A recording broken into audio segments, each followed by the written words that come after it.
सभी को मेरा प्रणाम।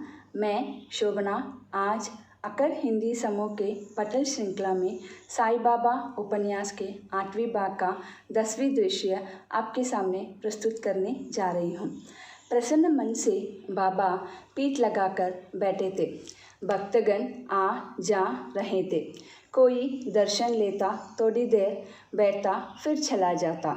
बाबा उनकी उद्दी देते, सलाह देते, तसल्ली देते, उनका सुख दुख समझ लेते और फिर आशीर्वाद देकर उनका दुख अपने तरीके से दूर करते। आज भी हमेशा की तरह भीड़ इकट्ठा हुई थी और तभी एक भयंकर ध्वनि हुई। ऐसा लगा जैसा कान के पर्दे ही फट जाएंगे। नए भक्त घबराकर खड़े हो गए। फिर जिन लोगों को ऐसी आवाज़ की आदत थी वे पल भर डर गए, फिर पूरा व्रत अपने काम में लग गए। बाबा जी आपा, आपका हनुमान आ गया, हंसकर आपा ने कहा। बाबा ने मुस्कुराकर कहा, जी हाँ, मेरा नानावली आ गया, आने दो उसे। नानावली एक विलक्षण पात्र था। इंसान की अपेक्षा वह अधिकतर बंदर की तरह बर्ताव किया करता था। कई बार वह वानर वेश धारण करता और अपनी मुंह पूंछ हिलाते हुए बच्चों के बीच रहकर मस्ती करता रहता। वह बनता हनुमान और बच्चे बनते उसकी वानर सेना। बच्चे उसके साथ कूदने और नाचने में आनंद ही पाते थे, इसीलिए नानावली उनको प्रिय था। नानावली को फालतू कुछ अच्छा नहीं लगता था। यह डटकर अन्याय का विरोध करने में लग जाता।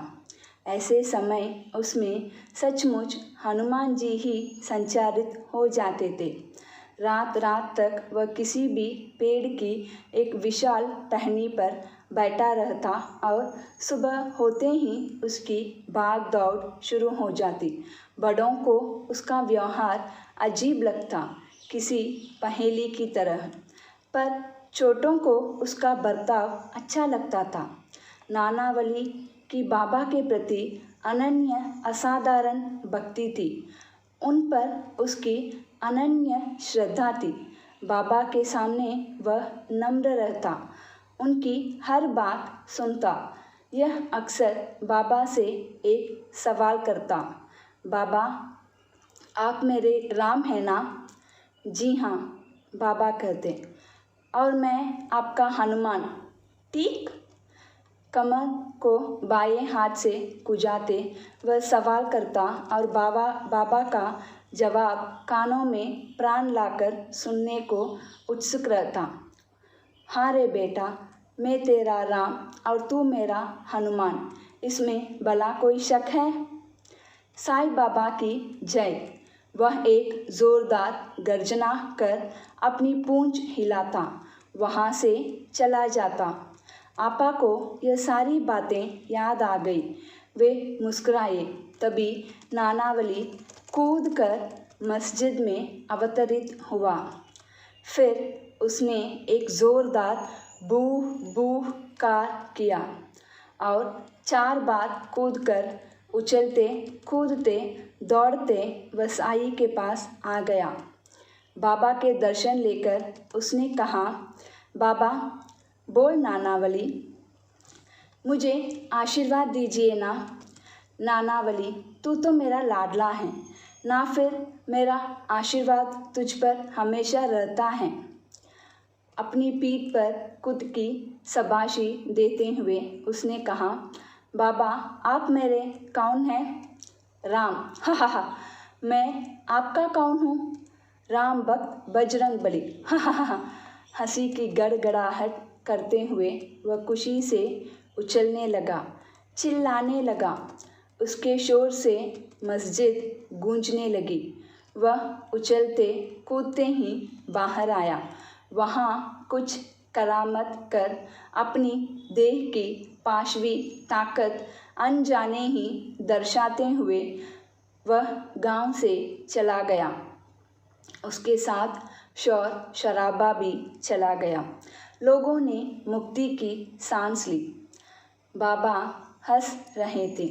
उनके पैर दबाते दबाते आपा जगाले ने कहा, बाबा, नानावली ऐसा क्यों करता है? कभी वह आपको काका कहता है, कभी बाबा तो कभी राम। आपा, नानावली एक अद्भुत व्यक्ति हैं। वह निर्बोध होकर जीना चाहता है।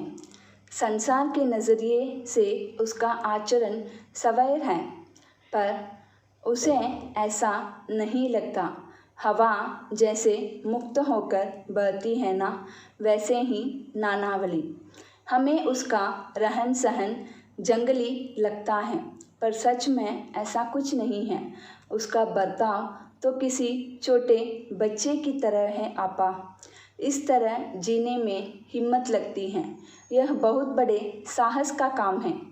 वर्षा काल में पहाड़ों की चोटी पर जब घमासान वर्षा होती है और फिर कोई एकाध झरना फूटकर बह निकलता है ना, वैसे ही नानावली का व्यवहार। इसीलिए वह मुझे पसंद है। हनुमान जी उसके परम आदर्श हैं। अब तो वह खुद को हनुमान जी ही समझने लगा है। भक्त की लगन कैसी हो, इसका जीवंत उदाहरण यानी नानावली है। एक और बात समझिए, वह मुझ में राम को देखता है। यह काम किसी एर गैर का नहीं हो सकता। कितने ही लोगों को मात्र मेरी देह की नज़र आती हैं। मैं कहाँ नज़र आता हूँ? अनगिनत लोग यहाँ आते हैं, कुछ ना कुछ मांगते हैं। मतलब हर कोई किसी न किसी स्वार्थ को मन में लेकर ही यहाँ आता है। मुझे आप यह बताइए कि नानावली ने कभी मुझसे कुछ मांगा है? नहीं, कभी नहीं। यह बड़ा भक्ति है। नानावली मुझे इसी कारण प्रिय है। निस्वार्थ जीवन जीने का वह एक आदर्श है। बाबा जी, बहुत पहले रोहिला आपके पास आकर रहता था ना? हाँ हाँ। उसकी याद आते ही बाबा अपनी हंसी रोक नहीं पाए। रोहिला एक ऊंचा पूरा तगड़ा आदमी था। रात भर कुरान की आयतें ज़ोर ज़ोर से रटा करता था। उसकी आवाज़ भी नानावली की तरह कान फोड़ने वाली थी। उसकी प्रचंड देह, गगनभेदी आवाज़ और गुस्से चेहरा, लोग उसे देखते ही डर जाया करते थे। सारी शिरडी उससे परेशान थी, पर बाबा उसे कुछ नहीं कहा करते थे। वह भी बाबा का लाडला था। बाबा रात भर उससे कुरान सुना करते थे। कभी कभी उसे समझाते भी थे। फिर बाद में वह स्वयं कहीं चला गया। वह भी नानावली जैसा था ना बाबा? आपा ने पूछा। हाँ, ऐसा ही मस्त निस्वार्थ। आपा, अल्लाह ने कितने ही नमूने बनाकर इस भूतल पर भेज दिए हैं ना, उनकी गिनती ही नहीं हो सकती। आकाश की ओर हाथ उठाकर बाबा ने कहा, सबका मालिक एक। धन्यवाद। आप सबसे अनुरोध करती हूँ कि हमारी अकर हिंदी समूह की YouTube चैनल को सब्सक्राइब कीजिए। Thank you.